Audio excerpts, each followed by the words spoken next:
Bon, Bismillah, reprise, on va faire la partie numéro 2 du TP numéro 3. Voilà, afin de comprendre les différents objectifs de ce TP, c'est-à-dire la régulation d'un alternateur par la méthode d'impédance synchrone, on doit réaliser deux allures. Les allures sont les suivantes. L'allure qui est mentionnée en marron, c'est l'allure E en fonction de J. C'est quoi E? C'est la tension induite au niveau du rotor et le J, c'est le courant d'excitation du rotor, bien sûr. Et on a le courant de court-circuit ICC qui est mentionné en violet en fonction en fonction du courant d'excitation J. Le courant d'excitation au niveau du rotor. Bon, qu'est-ce qu'on a intérêt par rapport à ça? L'intérêt essentiel, c'est de calculer la réactance, synchrone à partir de ces deux circuits importants. Bon, on commence par l'essai à vide. L'essai à vide, c'est l'allure qui est mentionnée, c'est-à-dire qui est mentionnée en marron. On fixe la tension Vs de 20. Toujours j'ai dit Vs de tension simple, c'est pas composé. Vs c'est la racine, c'est 3,80 sur la racine de 3. Ve est égal, Vs est égal kJ. J'ai dit à vide, ça veut dire on fournit rien. Le courant IS est négligeable, il n'y a pas de charge, il n'y a plus rien. Voilà, ça veut dire on a seulement le courant d'excitation J au niveau du rotor. À la fin, on aura le K est égal Vs sur J. C'est à vide, il n'y a pas de charge. Ça c'est important. On peut déterminer K à partir du rapport Vs sur J. J, il sera mesuré au cours des essais. Et on a dit le G, il prend une valeur max 0,51. Tout à l'heure, on a fait dans la première partie, G est égal à 0,51. Sachant que cette valeur-là, c'est une valeur nominale, c'est le max.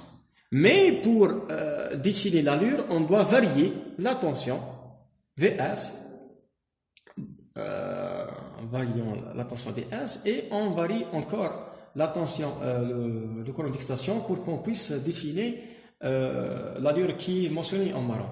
Au-delà du point A, le point A qui est en haut, au-delà de ça, c'est-à-dire la partie dit qu'elle s'appelle, c'est une partie de saturation. C'est une partie de saturation, ça veut dire même si on augmente la tension, on aura pratiquement une petite augmentation négligeable du courant d'excitation. C'est-à-dire le rotor, il est saturé, on ne peut pas aller au-delà de ça. Pour le courant, pour laisser à court-circuit, qu'est-ce qu'on va faire? On va court-circuiter le stator et on peut, qu'est-ce que ça veut dire court-circuiter le stator? Ça veut dire ici, la tension au niveau du stator, elle est nulle. On a seulement E égale l'impédance Z fois IS. L'impédance Z fois IS, c'est quoi? C'est l'ensemble de la résistance RA plus JXS. Le tout multiplié par IS. Ça, c'est une impédance. L'impédance, elle est là. RA plus JXS. Ça, c'est ce qu'on appelle, c'est une impédance. Bon, à partir de cette équation-là, Z est égal à la racine de RA au carré plus XS au carré. L'inconnu, c'est X, parce que l'origine du TP, c'est la régulation d'alternateur par la méthode d'impédance synchrone. C'est-à-dire on doit identifier le paramètre XS qui est en fait la réactance synchrone. La réactance synchrone, elle est identifiée via l'essai à court-circuit. Bon, maintenant pour dessiner l'échelle, c'est-à-dire les différents vecteurs tension-courant, on a choisi une échelle de tension. Le choix il a été attribué comme suivant. 1 cm reçoit 30 volts et un inconnu et 220 volts reçoit inconnu en centimètres. La règle des 3, on peut avoir à peu près, je pense, 7,7 cm pour devant. Bon, bien sûr, ici, pour dessiner les différents cas de vecteurs pour les deux caractéristiques que j'ai expliquées tout à l'heure, caractéristiques externes et caractéristiques de réglage, il y a différents de cas de charge, la variation de charge. La variation de charge, elle a un lien direct avec quoi? Là, un lien direct avec la variation de courant, bien sûr. Parce que dès qu'on augmente en charge, il y a un appel de courant. On commence par 25% du courant nominal et on terminera par 100% courant nominal. Sachant que le courant nominal de la plaque signalétique de la machine synchrone est 3,6. Bon, bien sûr, toutes les informations qui concernent la machine synchrone, comme c'est-à-dire les informations pratiques, plaque signalétique, etc., je vais l'expliquer dans une vidéo exclusivement pour la partie pratique. Voilà. Pour comprendre le diagramme de Fresnel, c'est quoi? En fait, il nous donne une image, l'ensemble, l'explication d'une équation électrique sur un schéma géométrique. En fait, ces paramètres-là, tous ces paramètres-là sont à l'origine des paramètres de tension. C'est-à-dire, ça c'est en volts, ça c'est en volts, et l'ensemble de tout ça c'est en volts. Parce que RAI plus JXSI, ça veut dire ZI. Voilà. Dans ce cas-là, IS est en retard par rapport à la tension. On a choisi arbitrairement, par exemple, VS, et nous avons I. Le retard, c'est infini. Le I est en retard par rapport au VS, sachant que le sens de rotation est le suivant. C'est-à-dire l'œil de l'être humain voit VS en avance par rapport à IS. Ça veut dire I est en retard par rapport à VS. Généralement, lorsqu'on trouve IS en retard par rapport à VS, c'est une charge inductive. Une charge inductive, et il y a un angle entre les deux faces. Dans les exercices, toujours on aura 0,8, quelque chose comme ça, en arrière. Dans l'exercice, etc., dans les cours, vous aurez cette valeur-là, je pense, elle est équivalente à 36 et quelques, 37 degrés. Ça veut dire ça, c'est à peu près 37 degrés, à peu près. C'est un choix, comme vous pouvez faire 0,7, 0,6, ça va l'exercice. Bon. L'objectif, c'est pas celui-là. L'objectif, c'est de comprendre de ce vecteur-là que c'est une charge. Ça, c'est une charge inductive.